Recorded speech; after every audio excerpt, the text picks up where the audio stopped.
I've seen a lot of things working in retail, but nothing prepared me for what happened that day in the bookstore. It wasn't loud, no one threw anything. But the silence, the tension, it's something I still remember clearly, like a shadow that follows you even after the sun sets. I was working my usual afternoon shift at this quiet, cozy little bookstore downtown.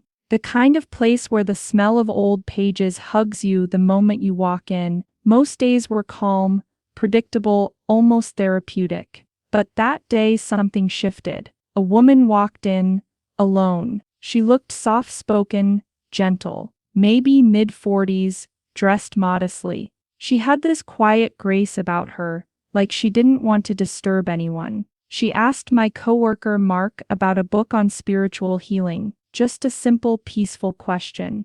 But instead of helping her, he laughed, loudly. Then he started mocking her, saying things like, "You actually believe in that nonsense, and people like you are why science is dying." I froze. I couldn't believe what I was hearing. The woman didn't fight back. She didn't even flinch. She just looked at him, sadly. Like she'd heard it all before, but it still hurt every time. That's when I felt something in my gut. Like this wasn't just a rude moment. It was the beginning of something much bigger. I've seen a lot of things working in retail, but nothing prepared me for what happened that day in the bookstore. It wasn't loud, no one threw anything. But the silence, the tension, it's something I still remember clearly, like a shadow that follows you even after the sun sets. I was working my usual afternoon shift at this quiet, cozy little bookstore downtown. The kind of place where the smell of old pages hugs you the moment you walk in. Most days were calm, predictable, almost therapeutic. But that day something shifted. A woman walked in, alone. She looked soft-spoken, gentle, maybe mid-40s,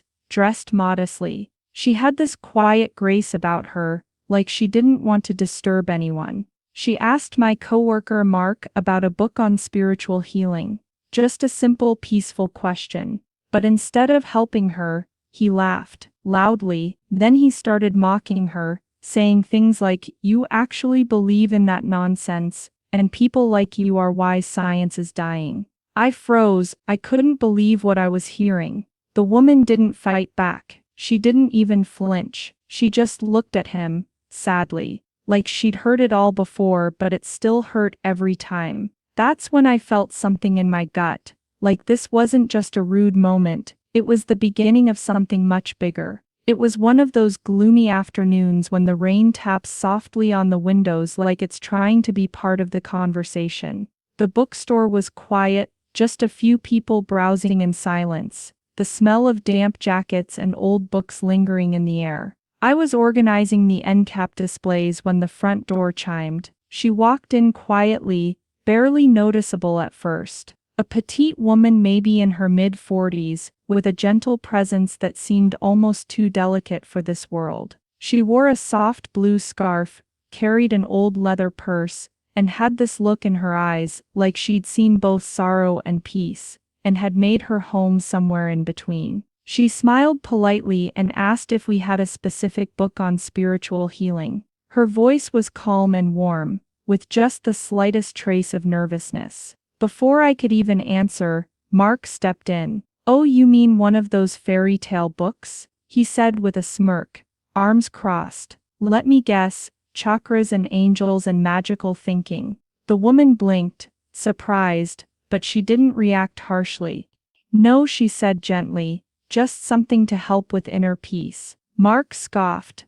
"Inner peace doesn't come from waving crystals around or talking to imaginary friends. You want peace? Try science. It actually works." I felt my jaw tighten. The air in the store suddenly felt heavy, but she didn't fight back. She didn't get angry or defensive. She just looked at him, not with hate, not even pity, just sadness. Like she'd heard this 100 times before, and it never stopped being painful. "I believe in kindness," she said quietly. "That's all." Then she gave him the tiniest smile, and in that moment I felt like she had more strength in her stillness than he ever had in his loud, smug words. I wanted to say something. to tell Mark to shut up, or to offer the woman help myself. But I froze. I hated myself for it, even as it was happening. All I could do was stand there and watch as this awful moment unfolded. And still, I had no idea who she really was, or what was about to happen next. I hoped Mark would stop. I really did. I thought maybe, just maybe, he'd realize how out of line he was and back off. But instead he doubled down. The woman stood there, still so calm, still holding on to that shred of grace. And Mark, he just couldn't leave it alone. "You know what the real problem is?" he said, voice louder now, eyes scanning the room like he wanted an audience. "It's people like you, believing in nonsense, teaching others to do the same.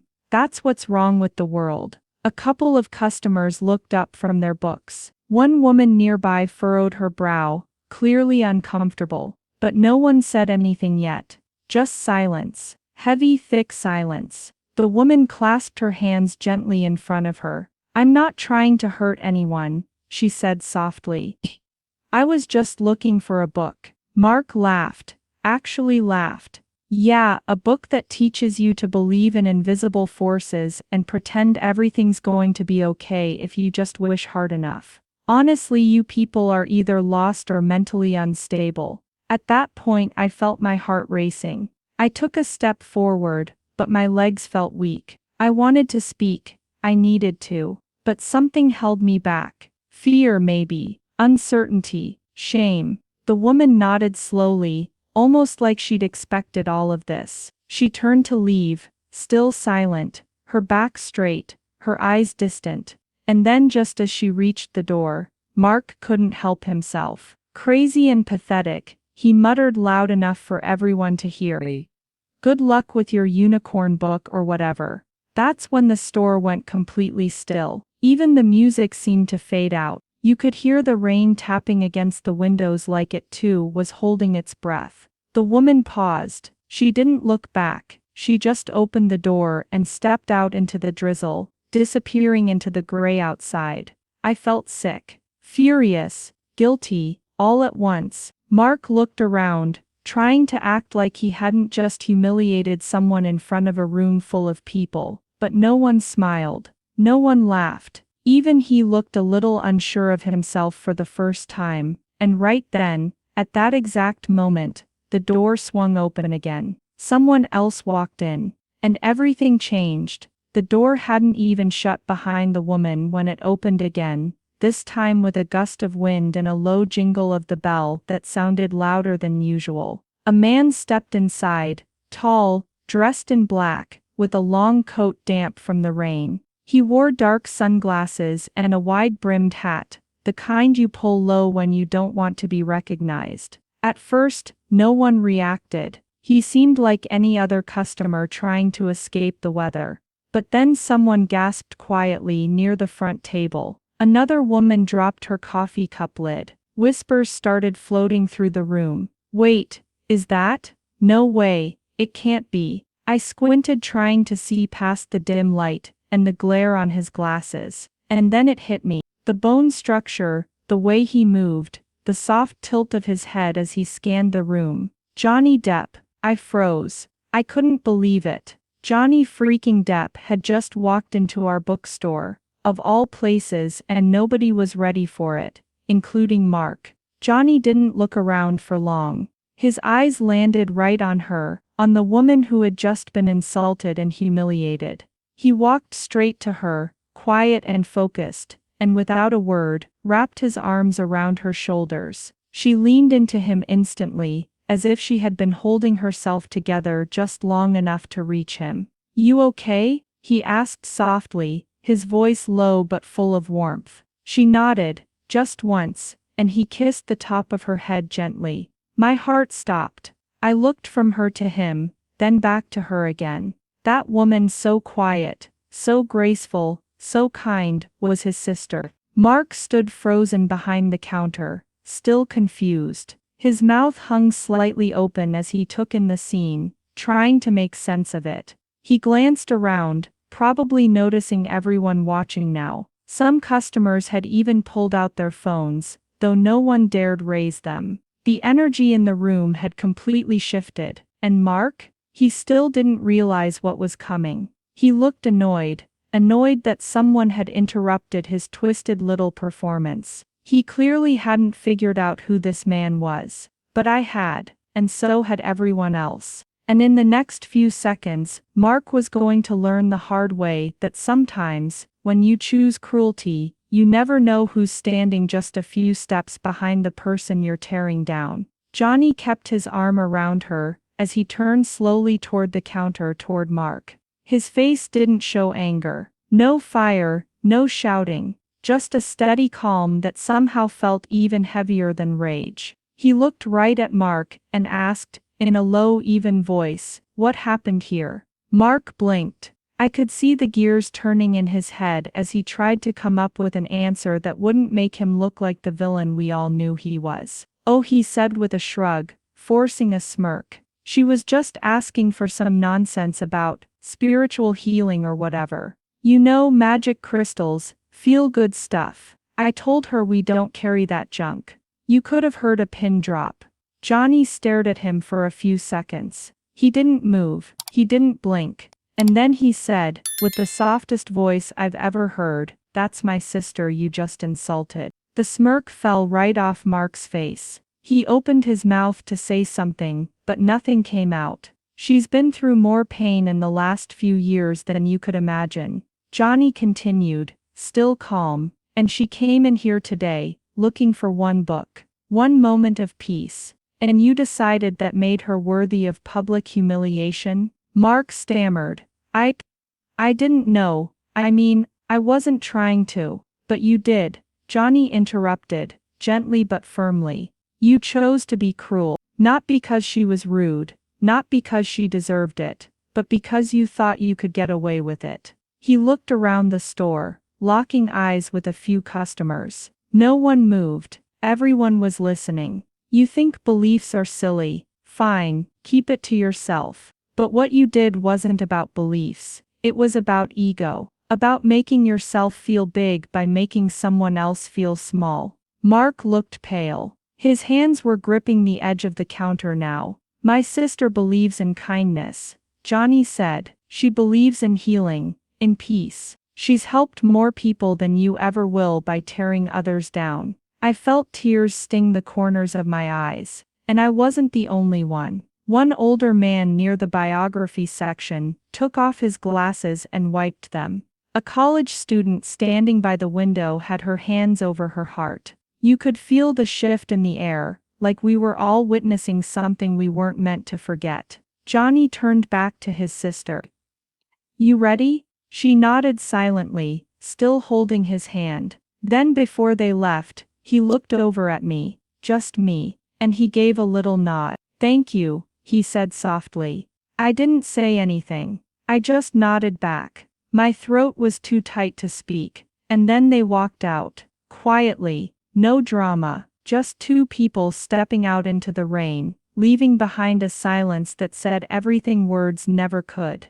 After Johnny and his sister left, the store stayed silent for what felt like forever. No one spoke. No one moved. It was like the whole room had to catch its breath again. Mark, on the other hand, stood behind the counter stiffly, pretending nothing had happened. He picked up a book and flipped through it, then set it down like he was suddenly interested in alphabetizing the entire shelf behind him. But we all saw through it. His hands were shaking. The tension hung in the air, long after they were gone. A few customers slowly made their way to the counter to pay, glancing at him with tight expressions, some with disapproval, others with disappointment. No one smiled. No one made small talk. I kept working, but I couldn't stop thinking about her. About the way she held herself, so calm, so composed, even in the face of outright cruelty. The way she didn't lash out or raise her voice, how she didn't need to.